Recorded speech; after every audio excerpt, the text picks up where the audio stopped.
this is a right ankle, and a normal, typical ankle sprain occurs right here.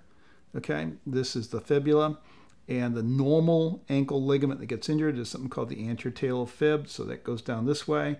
There's one that goes down this way. This is called the calcaneofibular ligament.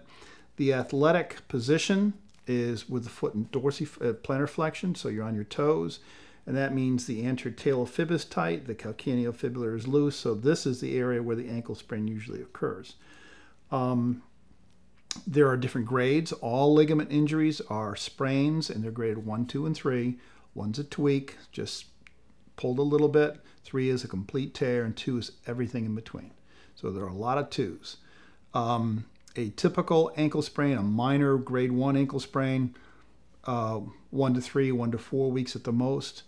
Grade 2, that can be anywhere from 2 to 6 weeks. Grade 3, it could require surgery.